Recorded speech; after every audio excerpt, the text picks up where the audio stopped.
Hebreeën 10, vers 15, 16, 17 en 18. Het komt niet zo vaak voor dat de Heilige Geest, dat je hoort dat de Heilige Geest iets zegt.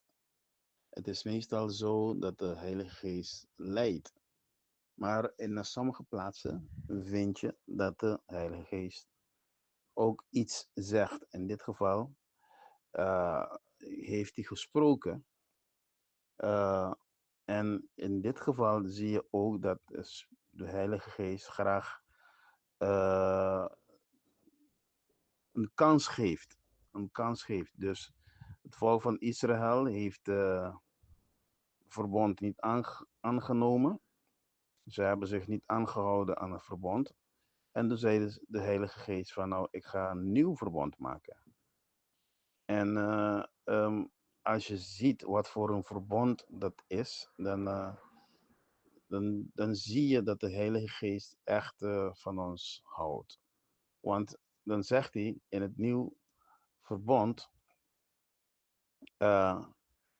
zal ik mijn wetten in hun gedachten leggen en in hun harten schrijven. En ik zal nooit meer aan hun zonde denken.